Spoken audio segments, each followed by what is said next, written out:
pledge allegiance to the flag of the United States of America and to the republic for which it stands, one nation, under God, indivisible, with liberty and justice for all.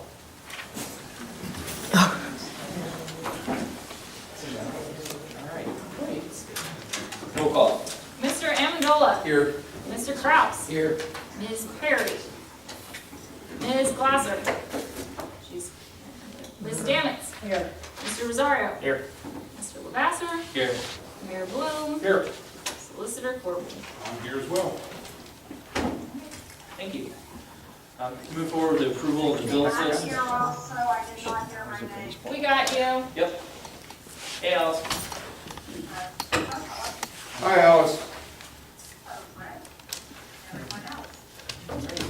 So we're going to move forward with the approval of the bill list for February 11th, 2019. So moved. Seconded. Any questions? Nothing for the attorney this month. I think the bills usually come in towards the end of the month. Yeah, it'll be on the next set. Oh, okay.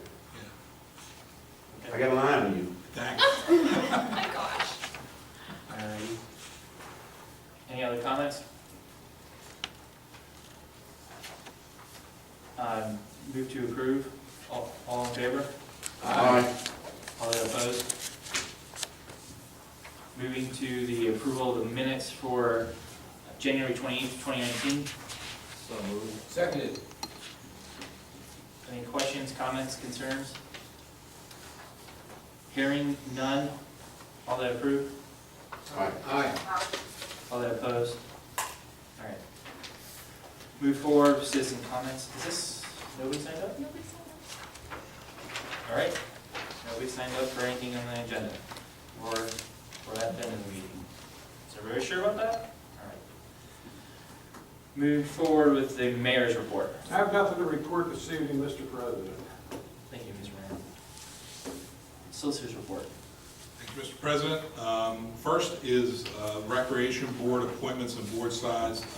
Ms. Lesko asked me to review what would need to occur if we were to increase the size of the rec board, as well as changing the dates of appointments which expire on September 30.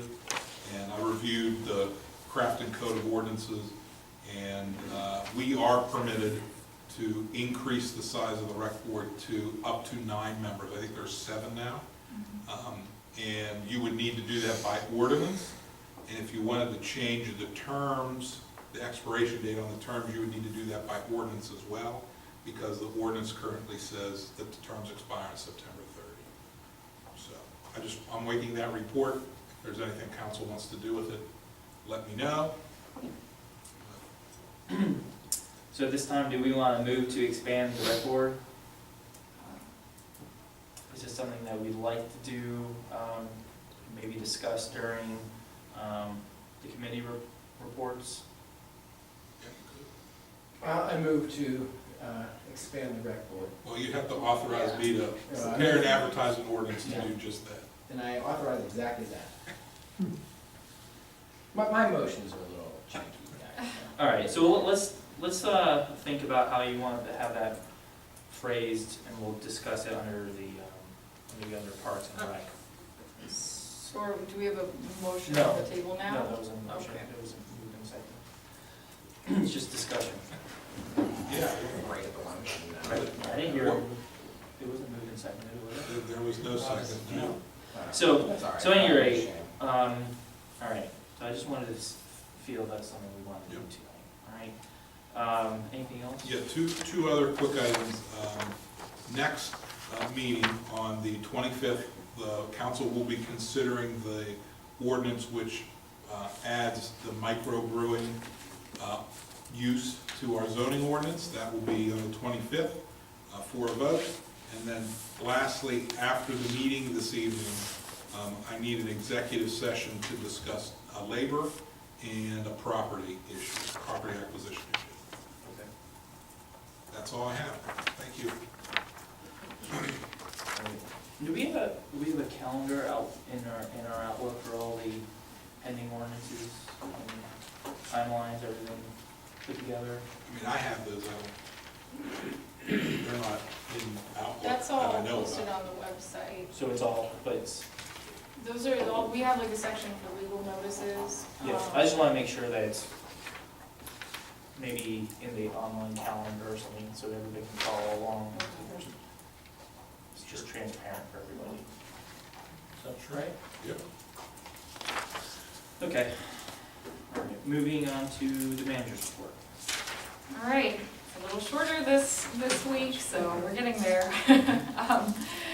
So just the standing agenda item detail section, you'll see that your voting agenda is pretty sparse for tonight. The only one that really warrants explanation is the resolution, the second resolution for this year declaring Crafton celebrates the official annual community days in the Borough of Crafton. So this is something that's a conversation that's been going on kind of since I've come on board here, where we were sort of trying to figure out, okay, what's the nature of Celebrates? How do we work with them?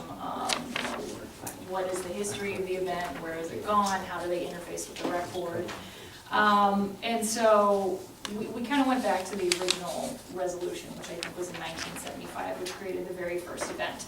That original committee was developed as a steering committee of the borough to plan, develop and organize that bicentennial celebration event. And then, from what I understand, it's just kind of continued on and sort of taken the place of our Community Day celebration in the borough. So this kind of was something that came to me from council that we wanted to figure out a way to make sure that it would be sustainable in the future, organizationally, financially, that we were all working together to make sure any sort of permits or approvals they needed for using the space, that things ran smoothly basically, and no matter who kind of comes and goes in the volunteering group, that there would be a foundation for us to make sure that it continues. So this is just a resolution that I put together for this meeting to officially designate it as the annual community day and, entitle the event to all the organizational and financial support that is provided to all borough-sponsored community activities.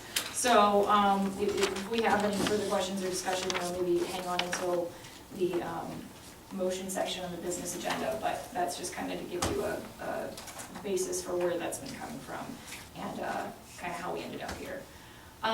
So moving on to just some different updates for projects, things that we've got going around the office. I'm actually pretty excited this one. We're planning a fire safety informational session with code enforcement. So this was something that our code enforcement officer season kind of came up with after we were talking and saying, okay, these are the common issues with property maintenance that we tend to see either seasonally or just stuff that you don't really know about when you're a first-time homeowner, or maybe nobody ever told you these are the types of things you have to do to upkeep whatever your particular type of home is.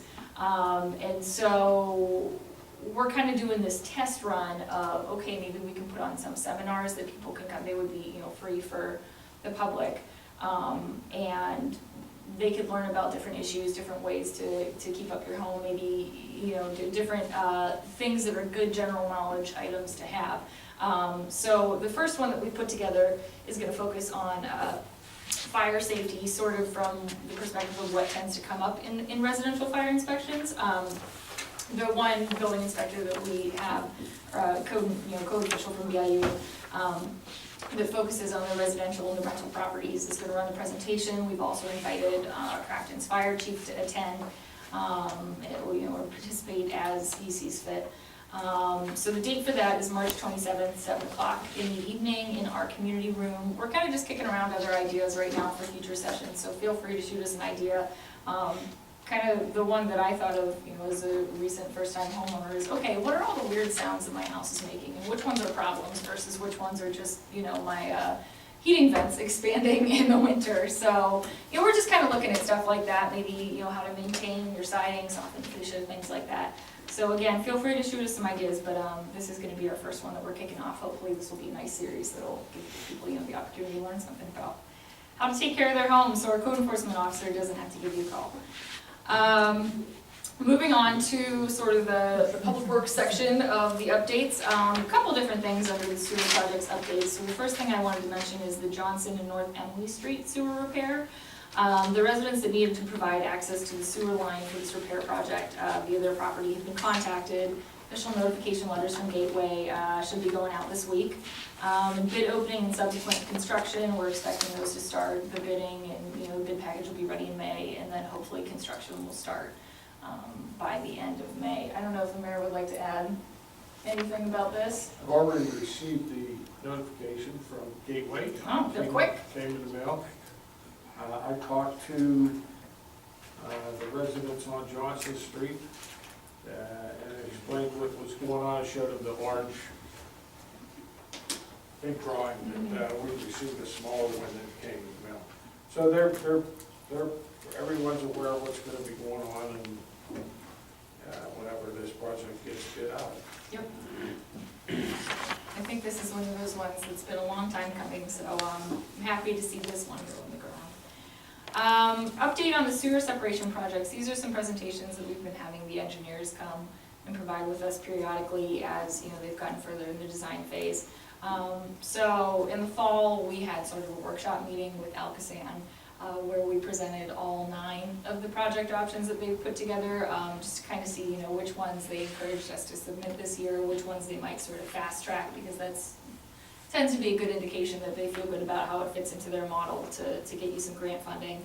And so we did receive notification the other week that Alcosan selected the South Grandview and the Crafton Boulevard sewer separation projects to bypass the letter of interest phase, which is sort of that pre-application phase. So what we need to do at this point is complete 60% of the design and engineering work prior to, it's about June, that the final application deadline is to move on to the funding round. So that's something that we're going to be putting sort of that sewer fund reserve, if necessary, towards to get it going. Pretty excited about this. It's a big deal to get, to bypass the letter of interest phase and sort of just fast track it in there. So those look like the projects that we're going to be focusing on for GROW grant funding this year. And just a last item that I want to sort of put back on everybody's radar, because it hasn't come up too much since I've been here. The Alcosan Sewer Regionalization Project, this is something that's been going along with Three Rivers Wet Weather for the last several years now. Basically, for those of you that are familiar with it already, bear with me, but essentially they're looking at sort of what the major trunk lines are in the region, and looking at basically transferring ownership to them so they can maintain them, upgrade them, improve them as necessary. And so I attended a seminar the other week that was just sort of a general update and opportunity for us to get together with Alcosan people on this. Turns out we do have a couple trunk lines that, there are a few just smaller pieces in different projects in the area that sort of overlap municipal boundaries, but the main one that we have that they're looking at for taking over is Steuben Street. So that's kind of the largest and most significant portion in Crafton that's been identified for the transfer. I guess the Chartiers Basin is up first for the transfer process, so this is something that we need to make sure that we're revisiting with the engineers to prepare, because it's within the next year or two that they want to see those agreements coming in. My recommendation is it's definitely something to pursue, because they take on the financial burden of maintaining and upgrading these trunk lines. And I think we're the last stop on the way to the Chartiers Creek, so we don't want to be the ones holding the bag when everything upstream is coming down and Alcosan's maintaining it, so we'll make sure to follow that when we meet with the engineers. Last couple ones are just, sort of real quick updates. I want to just let you know the PennDOT ADA ramps agreement. This was something that we did back, I think, in the late fall, early winter last year, where we're partially reimbursing PennDOT for the cost of ADA ramp installation along certain intersections on Baltimore. This was part of their paving program, and they share the cost with municipalities. So that agreement was signed last year towards the end, and it's now been executed. Basically, we're responsible for 25% of the total project cost, which is estimated to be about $9,000 out of a total of $45,000 for 12 ramps. So less than $1,000 per ramp. It's a really good deal for us. So the intersections that are receiving the reconstructed ADA ramps are these all streets intersect with Dinsmore. It's Elmwood, Walnut, Haldane, and Maplewood. So I'll be sure to let you. Maplewood is the last one. What was what? Maplewood. So I'll be sure to let everybody know when the construction on that's starting as soon as we're notified. Probably pop some construction alerts up on Savvy just to keep you aware. But this should be moving sooner than later. Moving on to the finance administration section, we've got our annual audit coming up at the end of this week. So the audit team from Mar Dussel, I believe it's pronounced, will be at the office from Wednesday to Friday this week. Something that I'm gonna suggest that we ask the auditors do is maybe come in and, present to the council sort of a summary of their findings and discussion from the auditing process, once it's complete. The typical timeline for that is around April. That's something that I've seen done elsewhere, and I think it's just a nice opportunity for council to ask them questions about their process or any sort of financial controls that we should be following. So I just want to put that on your radar. We will have them in the office, and we'll be having a lot of fun this week, I'm sure. Last couple items, the banner community application that we were discussing towards the end of last year. It's a program that's run by ALOM to recognize municipalities that meet a number of targets in financial management, organizational structure, community engagement, professional development, those different kind of best practices, benchmarks. So we put our application in at the end of January. Final awards are announced the first week of March, but we expect to qualify for, I think, the first time for the 2019 banner community application. So we'll get to pop a nice little badge on the website, hopefully get a certificate that we can put up in the office. Just get, that's where they officially, announce. I was there when Robinson picked theirs up. It was a nice little affair. So, yep, Crafton's gonna be the next one on the map, hopefully, for that. And I just want to mention, by the way, a lot of the things that I was able to check off when I was doing that application are things that we picked up within the last year, with some of the different changes that have been made in terms of sort of our comprehensive planning and active review of zoning code. We had Season go to one of the elementary classes and do sort of it was like public servant month or something like that. So she came and she talked about what it's like to do code enforcement and some of the different things that go into that. So that was one of the things we were able to check off. Bringing back the newsletter was another one. So this is really a team effort, and I think that everyone made some really nice contributions to get us this one. Fingers crossed. I mean, it's not official yet, but we're gonna get it. So. Last item, newsletter update. If it has not hit your mailbox today, it will probably be there by tomorrow. Our first fully redesigned newsletter issue. Office is hoping to put out at least 2 more issues this year, just based on timeline. We don't want to put them too closely together, but we're shooting for sort of seasonally. And just now that we have a better idea of costs involved, basically we can budget in the coming years and sort of evaluate feedback and determine maybe what the best publishing schedule is for 2020. But so far, we've gotten mostly positive feedback on it. I just want to highlight that Charisma really took this one and ran with it. She did a great job on design.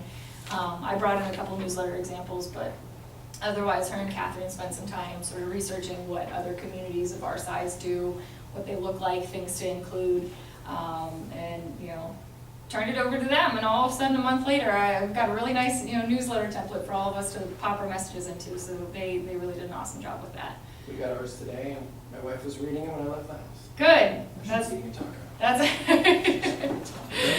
newsletters and Like tacos. this. Yeah. So that's all that I've got for the report this month. Happy to answer any questions, comments, whatever. All right. Yeah, 4th of July celebration, when did, what day's fireworks, or is that? So I believe Crafton Celebrates as a committee decided that they wanted to have it on the weekend prior to 4th of July, just because they were struggling to get volunteers that could turn out, sort of I think it's in the middle of the week this year. The entire celebration, or just the fireworks display? Well, so the celebration is gonna be 3 days this year, which was sort of based on feedback from the participating nonprofit vendors and all of the volunteers, who I guess some tend to travel during that week or just, not be available due to family obligations. So they decided, and again, I just wanna make clear, this is something that the Celebrates Committee discussed prior to, this whole thing, where the resolution that we've put together came about. But so they decided to shrink it to 3 days, and I do not know off the top of my head which of those days the fireworks are on, but it's probably in the newsletter. It'll be the 30th. Thank you. So it'll be on the 30th. Again, it was just a decision. They wanted to keep the fireworks part of the Celebrates event overall, but they were just struggling to find the staffing and make it work in the middle of the week to keep them on the 4th of July. Okay. And the parade, when would that be then? Is it still a parade? As far as I know, there's still a parade. I'll have to double check with Angela if it's not in the newsletter as to what day they're holding it on. I think it's on their site. I think that the parade is Friday, fireworks are Sunday. I think. Correct, that's correct, right? Is that right? Thanks, Rich.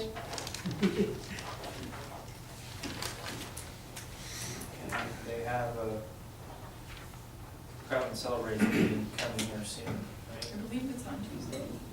Tomorrow? Tomorrow. Tomorrow, yeah, tomorrow. Okay. Tomorrow? Celebrate. Still have that control. RJ, can we get a calendar with all the dates and meeting dates and stuff on it? Do you mean printed? There's, No, just, they, used to do monthly, you know. okay, I'll talk to Kristen about that. It's all in the Outlook calendar now. She does it, and asked her a couple times to turn it on off, so she's, hasn't been able to get to it yet. The- And I'll have to check your iPad and your smartphone. You can Yeah. also put the Savvy Citizen on there to make sure that you can keep up with all of it. It's been pretty, Charisma has been very, very diligent about putting a lot of things in there.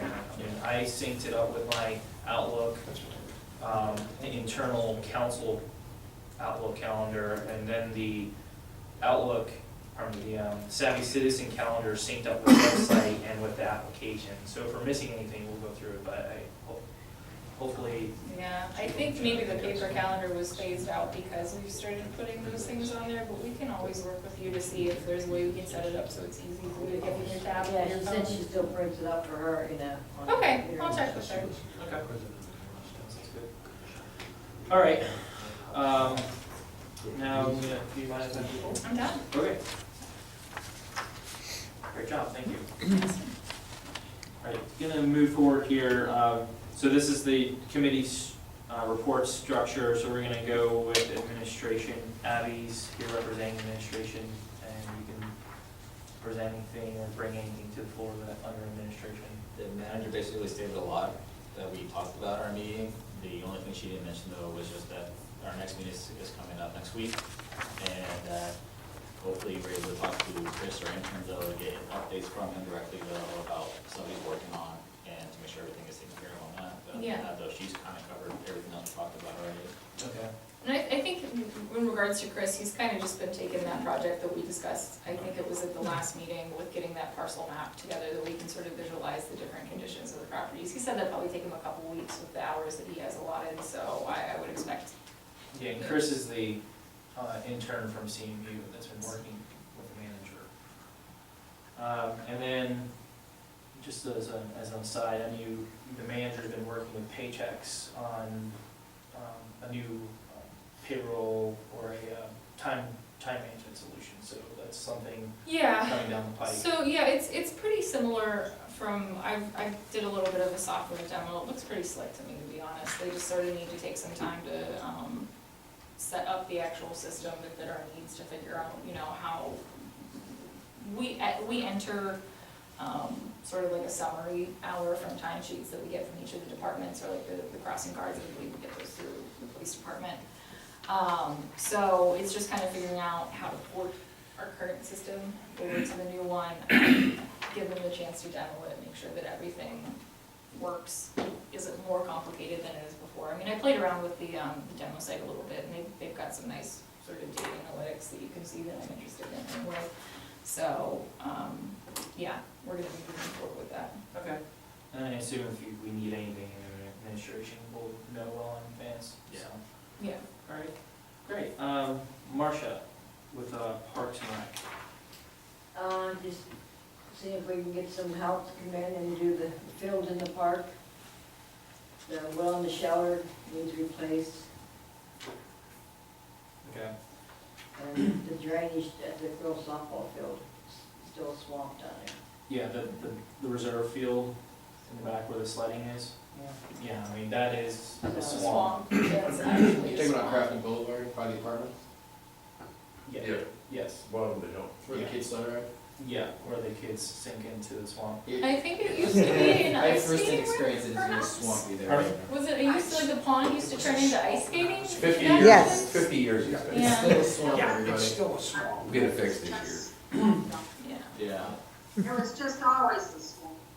It was a skating rink. It's a low-lying area. Softball, and that's why everything happened with moving it all the fields. You know, and then we would try to cut it and do the, freeze it for ice skating, but, you know, it wasn't even enough to be able to do that. Can we just make it a dedicated sled riding hill? Well- Kind of what it is. Kinda how people I treat just it. need some sort of change. Yeah, Yeah, well, something. there will be some things like, alternative or, put it this way. The engineer's looking at some options, for some stormwater infrastructure and that could maybe, enhance the sled riding activities and sort of leverage the fact that it's sort of like a wetland, so. So we'll have to see what the engineer comes up with, but I think there probably is a way to, improve it with some other projects. So Yeah. they don't use it for anything like year round though, right? No, I mean, we get a lot of complaints about, hey, it looks like it's a ball field, and you know, one of the members of the rec board that was appointed,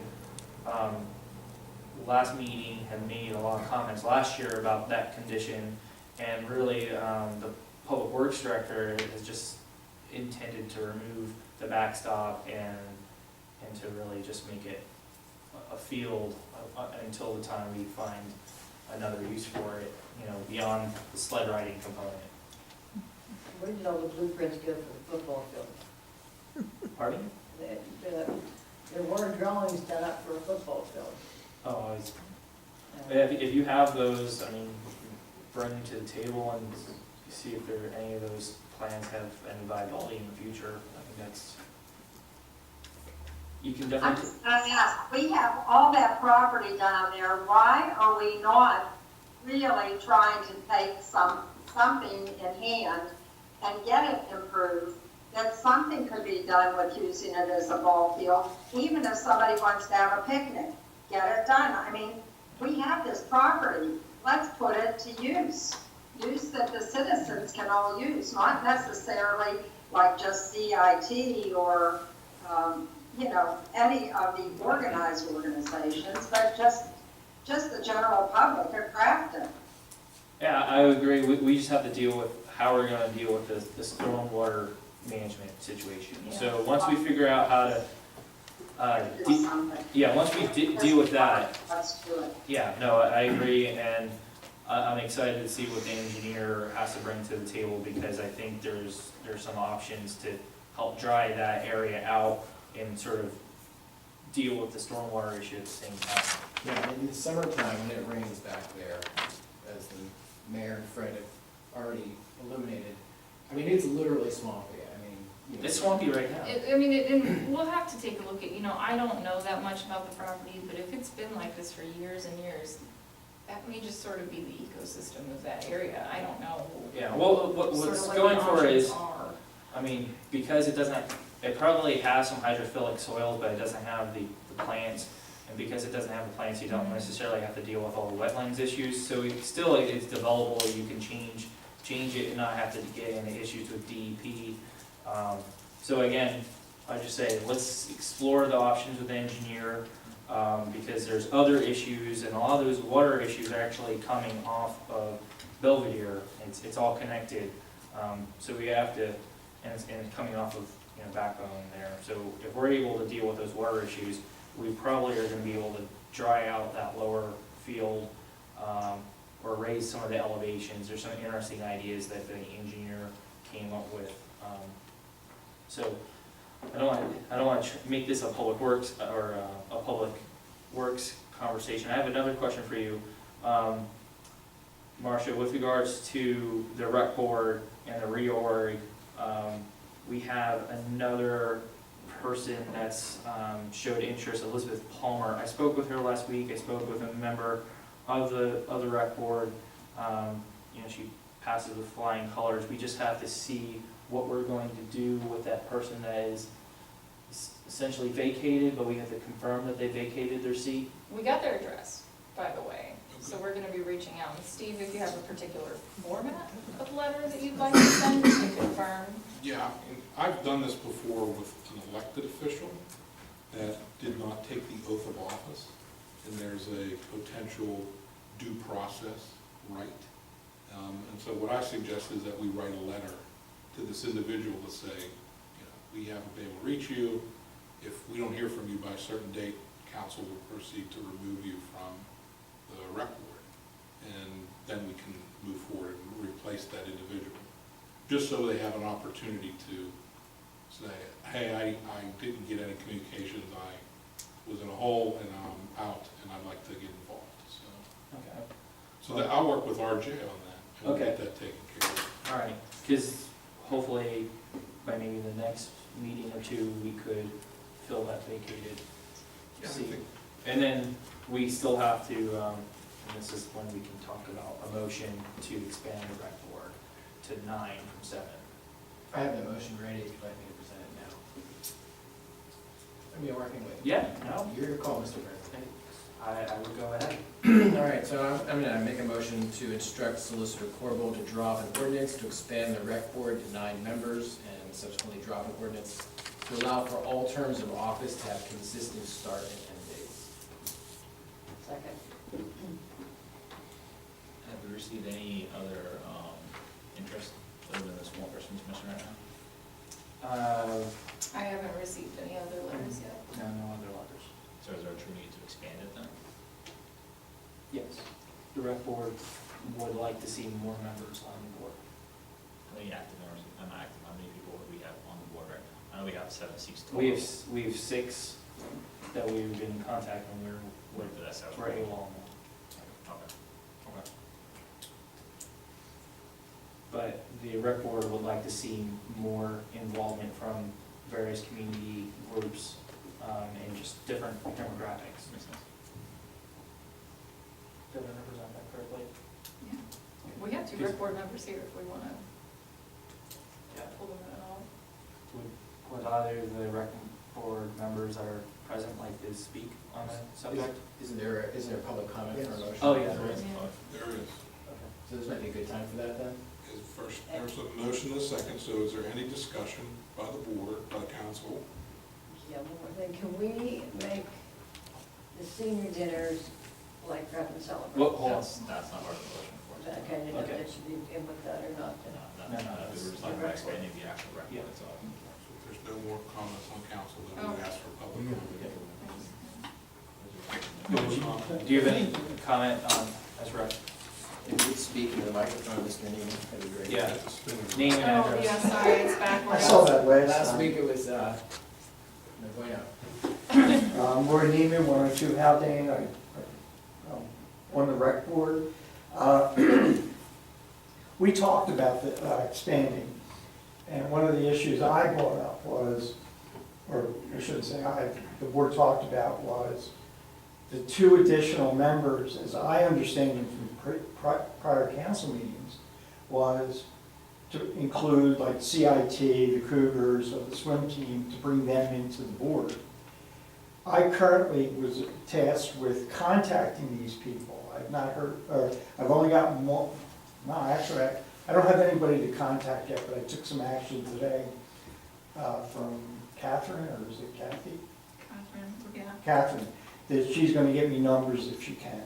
So I would like to see you hold off on that until we can make a report to you folks as to whether they're interested, unless you have other reasons to expand it.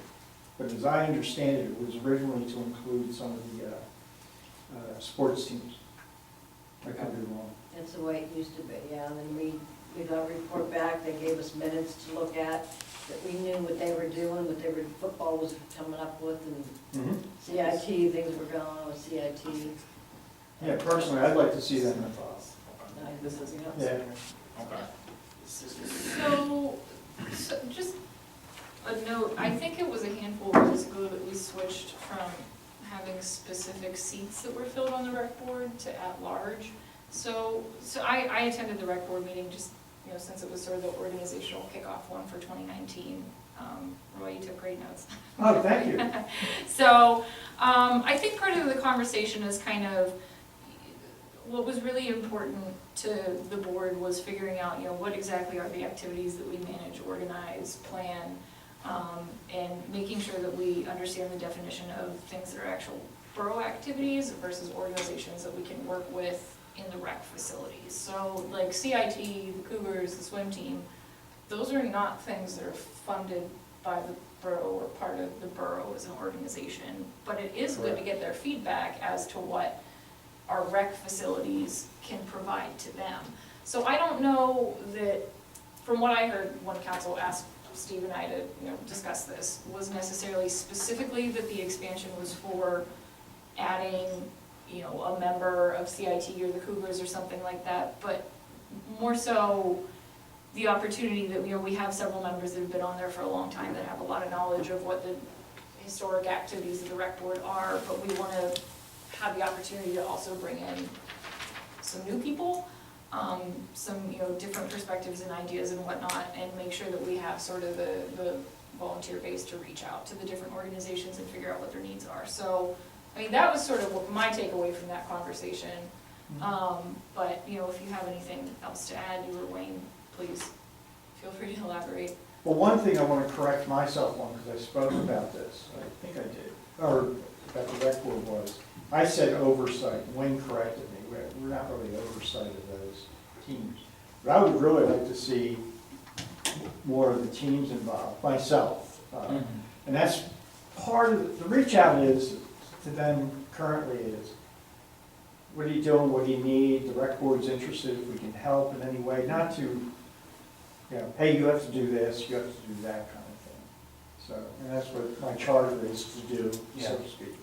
Well, I think the idea is to bring in multiple perspectives, and there is acknowledgement, and I'm gonna recite, you know, one of the things that our legislator loves to tell us, and that is we have one of the largest aging in place senior populations in the nation. And therefore, we have a community where you have people of all age groups that need to have access to recreational activities, and that board is supposed to serve that. And so what we have is the rec board itself, and the volunteers that have been serving, and you're a new member to the rec board, but the people that have been stewarding that board for a number of years have said, listen, we need to train the next generation, we have to pass on this institutional knowledge, and the only way to do that is if we bring in the next generation and have them serving side by side. So the idea, from what I understand from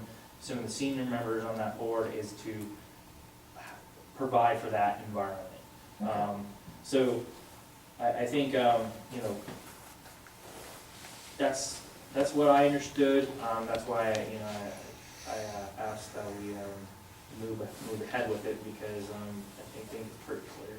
Yeah, and from what I understand, the letter that we received it for interest, you know, for either this potential spot, if you know, the previous board member doesn't respond, I believe that she is involved with the youth soccer organization in the area, so that might be Yes. kind of a way to open the door for other people that are involved, you know, with the sports organizations, particularly if the you know, membership is expanded to 9.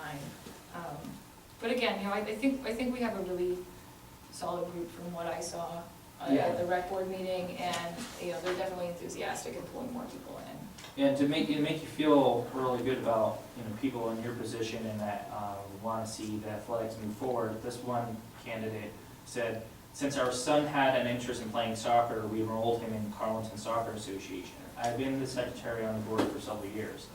I've also been the head coach and assistant coach for our son's teams. It takes a lot of dedicated volunteers to run the program, and I'm very proud to be a part of this organization. So I think there's plenty of enthusiasm, and we need more people like you and like this candidate to step forward, because we need to really move the rec board forward and get people engaged in activities and share these experiences, because the reality is people like you and this candidate have a lot of experience to share and lessons learned that could help the next generation of residents. So I think that's wonderful that people are coming together over this topic. Yeah, and one part of my reach out is, I was gonna point, or I am gonna point out that there's a vacancy, or possible vacancy on the board, you know, if you're interested. I don't wanna talk about the 9 members until you folks pass the ordinance, unless you want me to. I mean, we're guided by you. Oh, Mr. President, just so we don't forget, there is a Yep. motion on the floor, and although Mr. Needham's comments are well received, I wanted to clarify to Mr. Corbel, even if we pass the ordinance just to instruct you to do this, and you write up an ordinance, we don't have to, pending on a report from the rec board, whether or not they actually need the extra folks, we don't have to pass that. Okay. Yeah, I mean, I would just draft it and then bring it back to council at a future meeting for review. Right. So we're at least a month away from even considering the vote. Yeah, so we have it on hand in case we decided to use it. If you guys say, hey, we don't need anyone, we're all good, pretty much easy Okay. peasy. Next meeting, I'll But I'd like to move the previous question so we can end debate and go ahead and vote on it. okay. Any other comments? Hearing no additional comments? All in favor? Aye. Aye. All that opposed? Motion carries. All right. Mark, you all right with moving forward? All right. Fred, under public safety?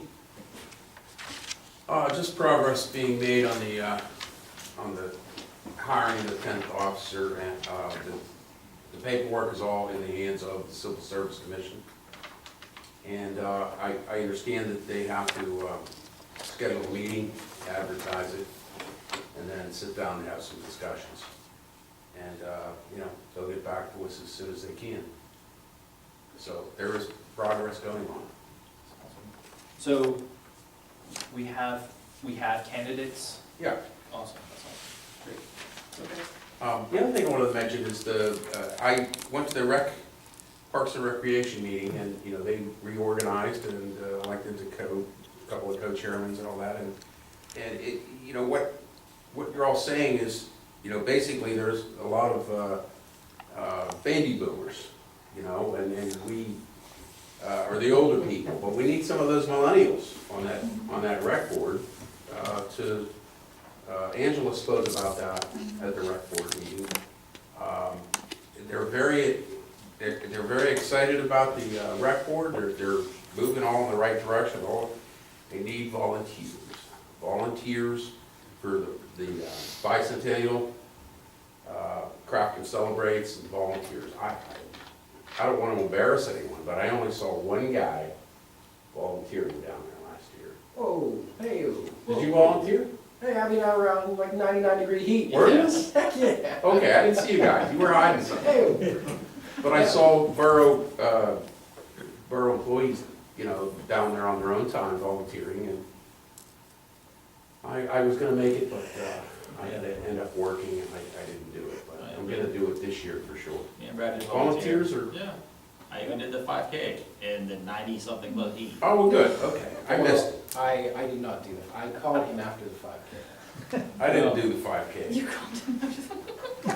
It's 5K to, But we need to bring more people in from the community to help run the booths and yeah, we make volunteers, Yeah, yes. Jack, Judge Jack was down there, and Phil was down there, and, yeah, it was nice to volunteer and really. Phil's the only one I saw. There's a super lot.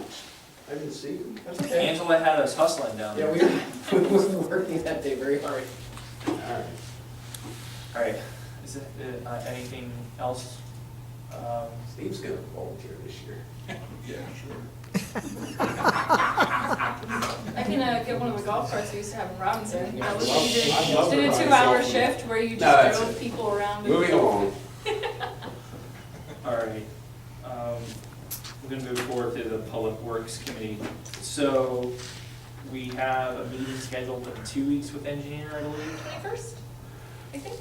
Thursday the 21st. The manager already talked about the great news that we had about the Crafton Boulevard and the Grandview project, getting the green light to go on to the next phase. We're looking at all of our engineering BMPs. The manager just passed along to something that's been long awaited, which is the sewage and stormwater collection system and operation maintenance schedule.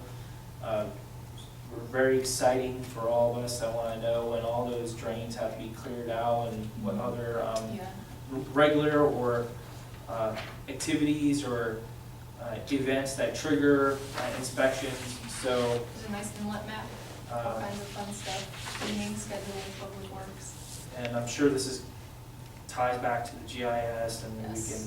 can do all of our inspections, and Public Works is gonna love this, so it's wonderful. We also have a handy storm scepter user manual. I have a copy of that because we have one, you know, Yep. but that's in the office if we need it, so. So we have a list of projects that were presented to Alcoasand. One of the projects was the Belvedere, or, pardon me, let me change gears before I switch over to the Belvedere projects. One of the projects that wasn't presented to Belvedere, to Alcoasand was the Belvedere project. And I really want to get onto this Belvedere project because we're talking about the park situation. But out of the many projects that we have, the reality is, as we heard, 2-3 meetings ago, the engineer was really brought to Crafton a lot of options, and council has a plethora of opportunities that are really low cost compared to a lot of other communities. And we just need to continue working with the manager, working with the engineer, working with the agencies. And I think it's gonna continue to guide us down the path where we're going to line up projects on a annual basis, or potentially guide us where we'll maybe get, a 2-3 year project sequence going where we'll be able to take a lot of the stormwater out of the system. So the Belvedere potential project could make a Belvedere a connected throughway and take the route down to Backbone and deal with some of those stormwater issues and possibly make a pond. That's something that the engineer is going to bring to council and let us know whether or not it's feasible. So I understand we authorized a couple $1,000 Yeah. for feasibility. Yeah, there's a work off for, so basically what they're gonna do is sort of determine what maybe ballpark materials would be for a scope of work for that, what the cost estimates would be, and see if it's, I mean, whether it's, you can always put everything on a wish list for capital projects to tackle over time, but, whether it's sort of immediately feasible, or if it's something that we sort of need to plan more Yeah. Excuse me. for. Yep. Don, Yep. are you talking about extending the street and making it a throughway to go down on the Backbone?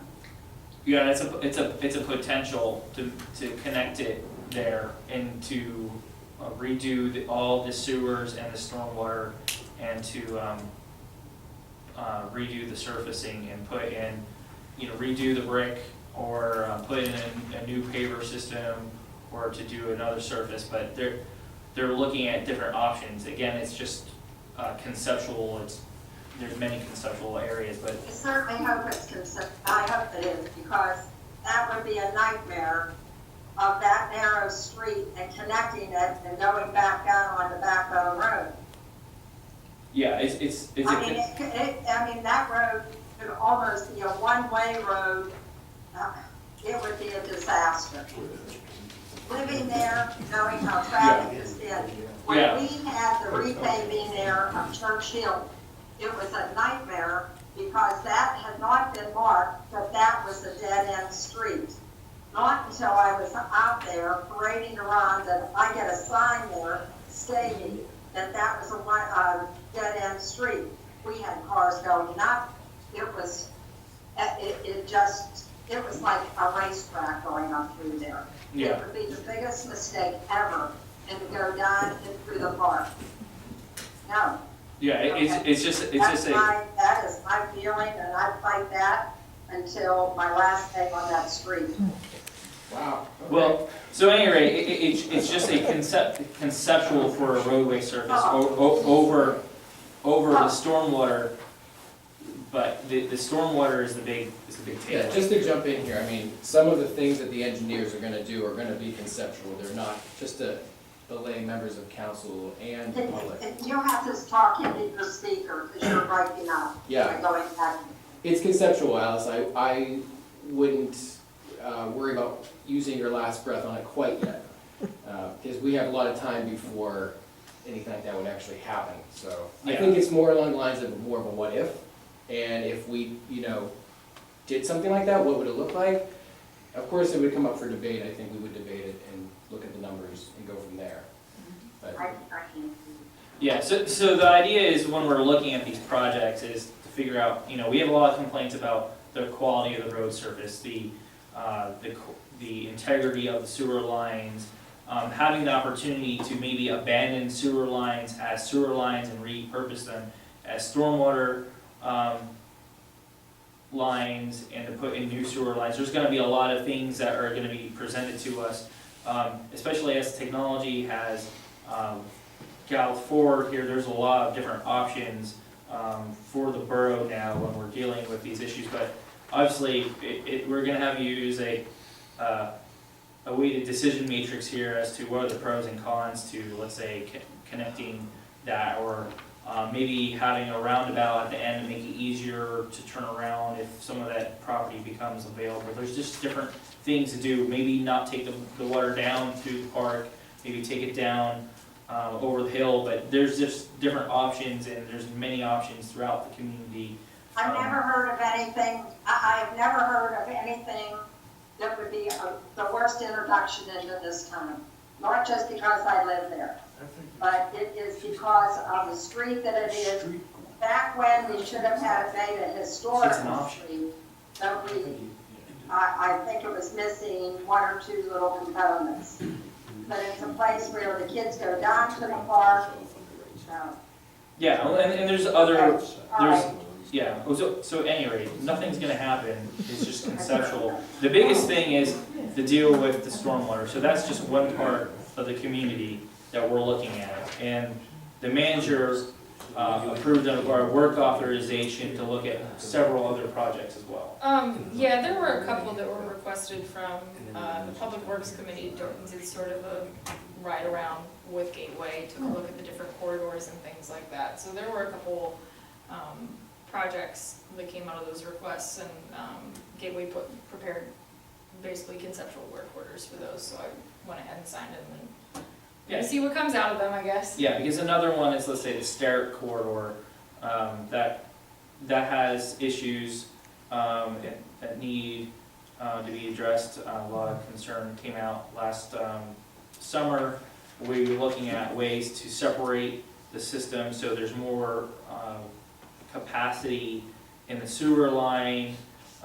So there's things that can be done up there, and that's again another conceptualization that the engineer is going to be coming up with. And again, that's the whole point of having these committee reports, and just to bring these things out so we understand where people our feelings are and what their ideas are, so we can go into these meetings and tell the engineer how the community feels about things, and then they can tell us really what's viable. But in the end, everybody's gonna have an opportunity to vet it and vote on it, and nothing's gonna move forward without being the support of council. So I appreciate your adamant, how adamant you are in bringing your feelings about the subject, because that's what we want here. So thank you. I have a question, this is public works related, moving on. And it also ties into the manager's report. There was a little bit here about the ADA ramps. Do we have any update as to the ADA ramp where the gentleman from Ingram Avenue, his wife fell? And I know that it's been mentioned in front of this body at least 3 times. So if If I'm correct in understanding which particular ramp he's discussing, I believe that was added to the CDBG app. That's still just kind of going through the process for us to find out whether we got funding for that or not. We can certainly, explore other options, but in general, from what I understand, from what Rob's told me, Rob, Public Works Director, the gravel or the, sort of the washout that's present in that area might be a property maintenance issue. I have to learn a little bit more sort of once we find out, what the CDBG app looks like, but, So it's not definitely on there then? you mean if I'm thinking of the correct one, is it by St. Philip's? Yes. Okay, we did put the ramps in that area on the CDBG app, so, yeah, I think we submitted that back in October, and it's just kind of running through the process, so we can find out whether they're gonna work on Talking about that area too, that house on the corner, the other handicap, that sidewalk is. Yeah, that whole intersection we included in the application, so once we find out what the results of that are, we can sort of, figure out either if we got grant funding or if our next step is to take a look at the area I ourselves. thought Rob Kazarowski had said that those were definitely going to be put in. I mean, that was already under a contract. If we're talking about the ones by St. Philip's, Yes. as far as I know, we applied for them CDBG last year, we did not receive the grant, I'm not sure why. But I just took a look at it, did a little updating of the narrative, checked in with the engineers, and, fingers crossed we'll get it this year, but, I haven't heard, we wouldn't hear an answer back yet, so as soon as I'm able to. We need to go ahead and do them and then have, Well, that's not, this particular grant project, it's not, that's just not how the funding cycle works, but I mean, we should hear back sooner than later, so I can certainly let everybody know, and we can discuss where our next steps are if we don't hit it, because I know this is the second year that we've gone out for ramps in this area.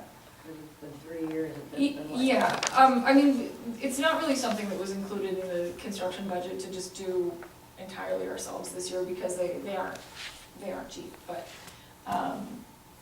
it's certainly something that we can plan and look at if we're not awarded the funding.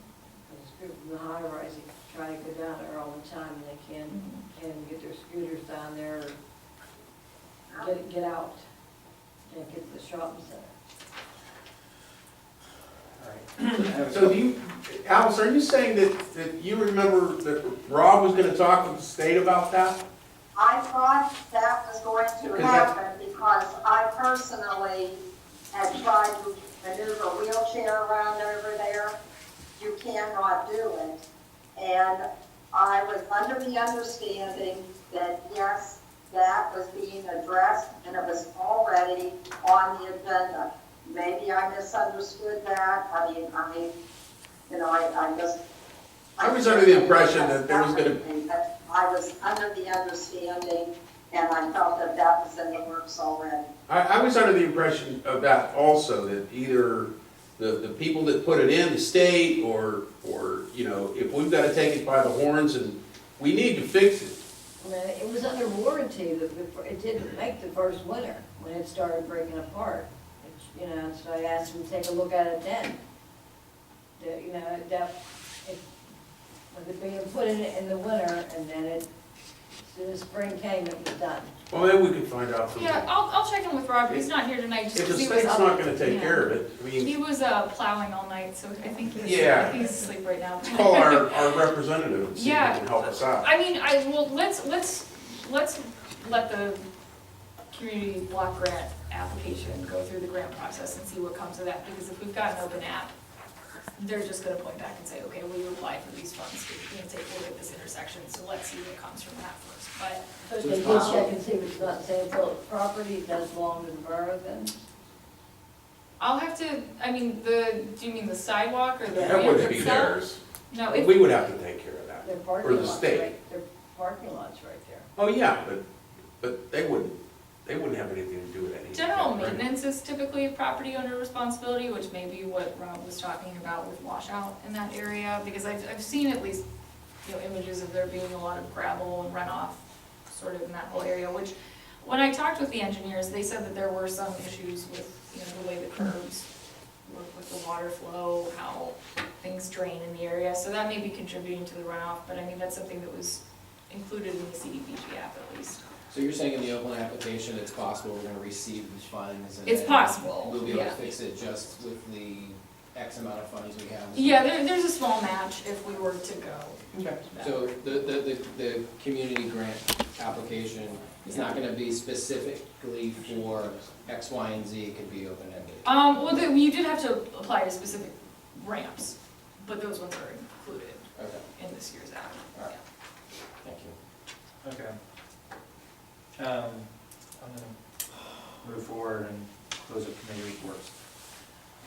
All right, moving forward with the business agenda, under administration, a motion to approve resolution number 2019-02, declaring the Crafton Celebrates event the official annual community days of the Borough of Crafton.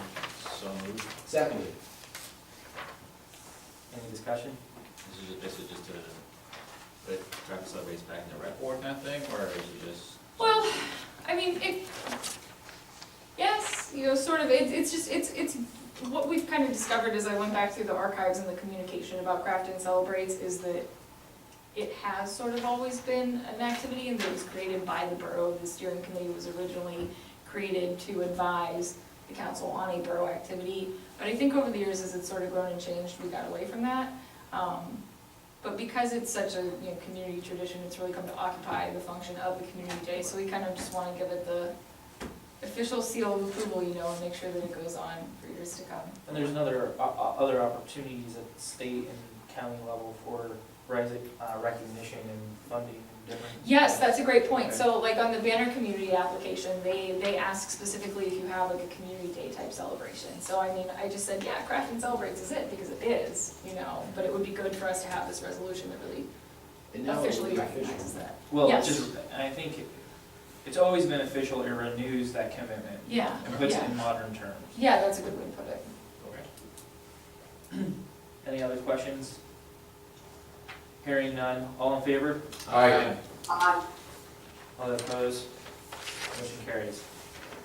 Moving forward to Public Works, a motion to approve pay application number 1 and final in the amount of $3,295.39 to SHECOG for the SHECOG Joint O&M CCTV inspection and cleaning project year 8.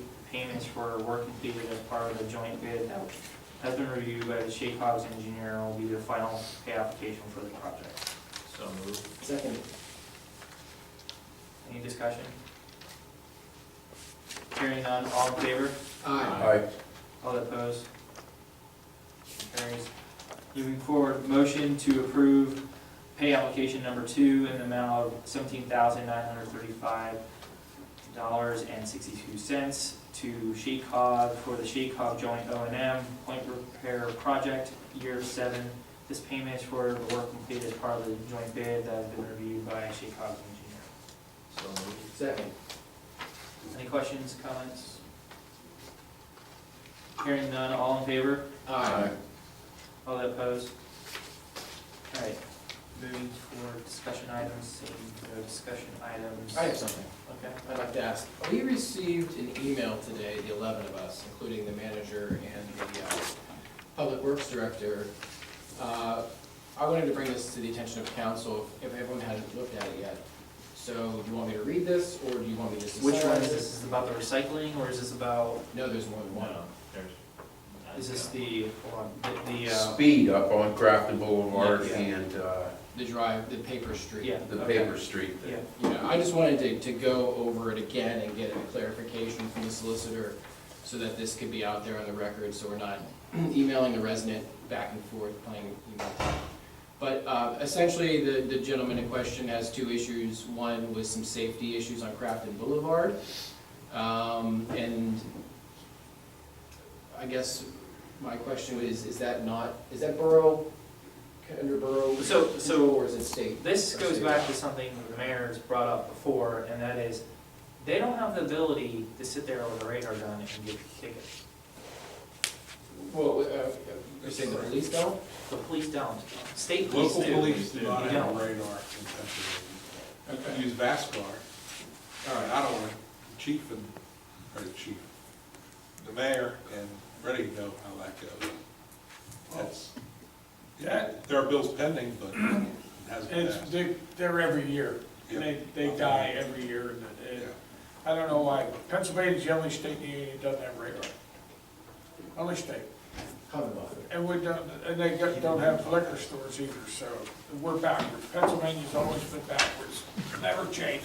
But anyways, I digress to the question.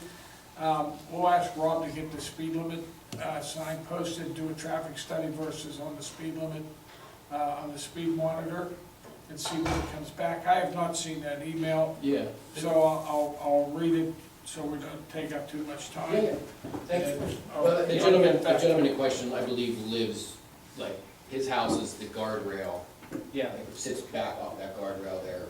Okay, So- but he understands that, in my opinion, that 15-mile-an-hour speed limit on Backbone Road is unlawful. Illegal's a sick word, but it's unlawful. Okay? That it's posted from Broadhead. You're talking about buffer Like, traffic. up by where I live. Oh, I'm sorry, 16 oh, then my something. apologies, like I said, I haven't read it. Yeah, that's, It's up by those row of houses. that- Past Big Pond. Oh, well, that's- Yeah. Well, Yeah. actually, There's no shoulder, you can't, like, there's nothing that, like, really, from, your line of sight is limited. If you're, I mean, there's no way, there's no public property for you guys to sit. That's, yeah, and There's that's no- what Mark there's said. no He shoulder, said there's no that. shoulder. years ago, we had, what was that, where we put the strips down on the street, what was that called? ESP, ESP. Crafton We had Boulevard. ESP. electronic Sensor, Speed. speed monitoring, so whatever, but the thing is, technology's gone. We can get the speed limit, we can get the radar, one in each direction, we have two of them, we'll get one in each direction, do a study, see what the actual speeds are. Actually, Crafton Borough, you guys probably don't know that Crafton Borough had to petition the state because technically that's a 35-mile-an-hour roadway. And we had to petition the state to change that, to get that part to 30, and to get Dinsmore from 30 to 25, because it's a state highway. That was done years ago. And so we have it at 30 coming down from Josephine Street, okay, through till you get to Dinsmore. Now, if Dinsmore was originally posted, okay, at 30, but it was 35, and then they had to go to the state to get it reduced to 25, and they, because of the residential neighborhood and everything, the state approved it, that's why that can be 25 up there. So that's what's going on through the years, but Yeah, well, I mean, we're all aware that there's everybody, yeah, no, that road screams drive 65 on me. that's what everybody, And yeah. that's what everybody does. I mean, we know, Yeah. but there's limited things that you guys can do as a force. But let's get Rob to get the signs charged up, get them up one in each direction. Right. Thank you. For a couple of weeks, Yeah. and actually see what the, Right. what the speeds are. I think what the that's- average speed is. Now, I guarantee you, it's gonna be over 35, I mean, but- our police chief did come talk to me today in response, because Rob forwarded him the email, and he basically said, they'll give it their best shot, essentially. It's just, like you said, it's very difficult to find somewhere to put an officer to, Keep an eye on it. There's no place to sit. yeah. Yeah, or maybe we can just inventory how many signs, make sure that they're visible, I mean, and then this, so we had some compounding factors. They cleared the canopy, so people have a clear, going up it, Oh, yeah, it looks wide open. right. It's wide, it looks wide open to them. The surface has been improved, so speeds have, Add those potholes back is what you're saying. well, I can tell you on a Saturday Yeah. morning when it's a, it's a great, Right. great place for people to drive fast, and it's, should. no sidewalks there, I thought you were gonna make it an issue. No, I'm just saying, you On a hear people, Saturday- you hear on a people, Saturday morning. Yeah, you would hear people. people rocket up the hill. Oh, yeah. I mean, you can hear them when you're in the valley, people going up Ridge Road or Crafton Boulevard, so. All right, my next issue, Mr. President, if I can continue, just to make sure that this is vetted. This is for Mr. Corval. This gentleman has a question about his quote-unquote driveway, which he terms it as, but I believe he's referring to a paper street. And this comes back to, can we have another discussion very quickly in an education session about what a paper street is and who is responsible for maintaining it? A paper street is a street that was laid out on a plan, a subdivision plan, at some point in the past, but was never accepted or by the borough or opened physically by the borough. That opening means it was paved, there was gravel put down, etc.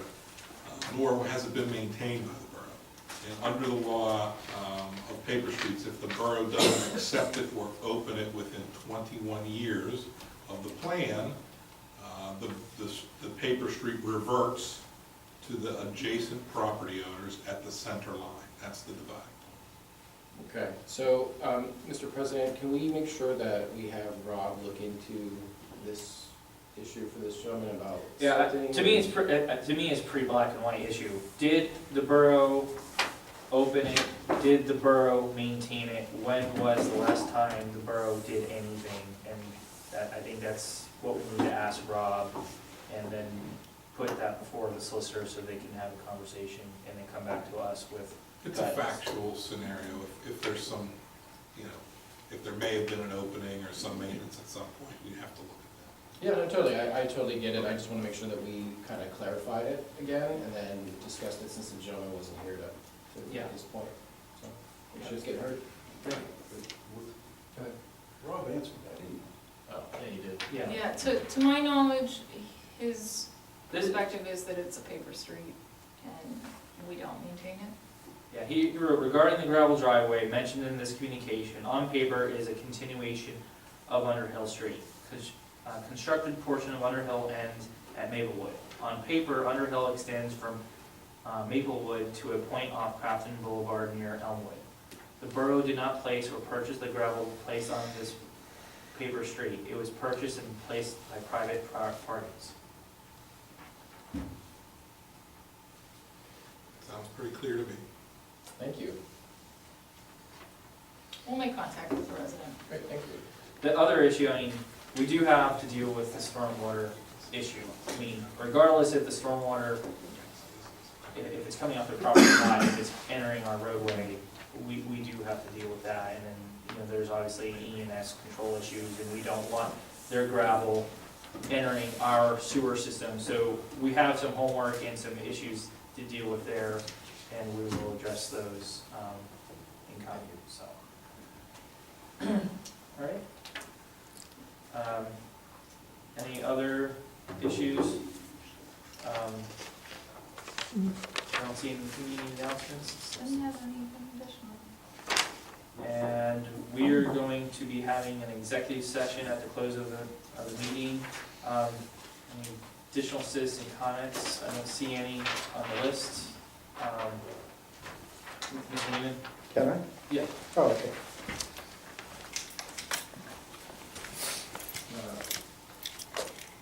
This isn't working, I think. We can hear you fine. Oh, okay.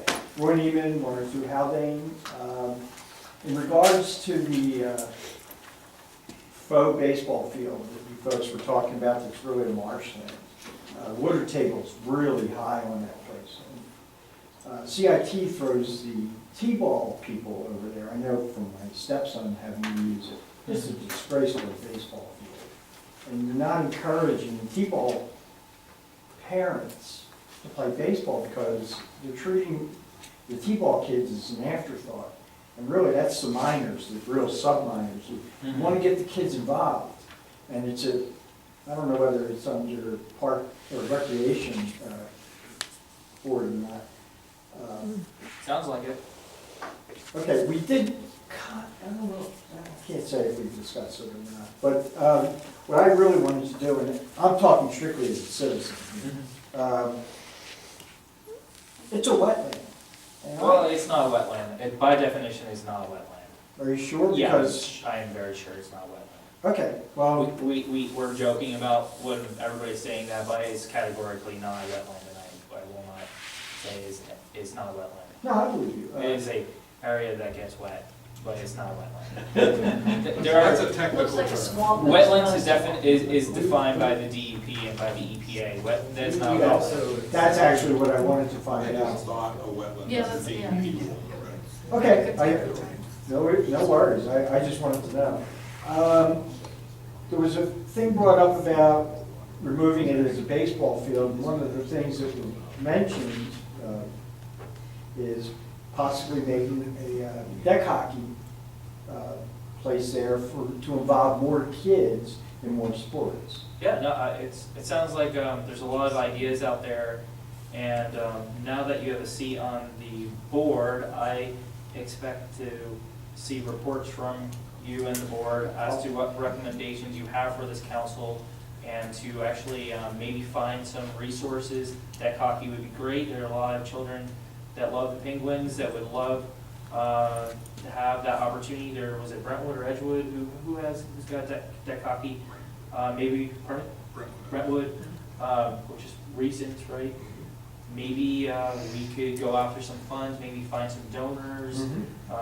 We're really close to downtown, maybe there's an opportunity there. So I hope that you work with us this year to provide some of your volunteers towards those efforts. Yeah, the field itself, and I don't want to take up your time, it's not a baseball field. Unless, and this goes back to the 60s for me, my father was on council. What they did with the football field is it was a floodplain, and they raised it 10 feet by initially dumping just waste material and stuff, and then putting dirt that could grow grass on top. So if you want to keep it a baseball field, that would be my suggestion. But All right, well, I think there's a lot of options here. Thank you. sure. All right. I have one thing to say, if I can. Do I have to get up there? Yep. Name and address. Kathleen Watson, 74 Crafton. I just want to comment on the newsletter.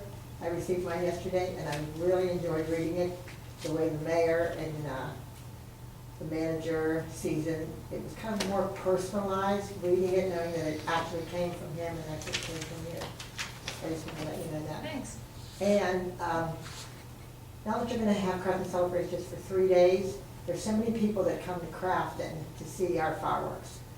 How the banner goes across under the underpass here sometimes for things that are going on. Maybe a banner there and maybe something on Steuben Street to let people know that our Celebrates is going to be those days now. Yeah, that's a great idea. I think that on one side of the underpass, one of them we have jurisdiction over and the other one is Port Authority, so whichever one it is, you know, we could definitely look at putting the banner up. That's a nice idea. All right, thank you. Thank you. All right. Move to adjourn the meeting.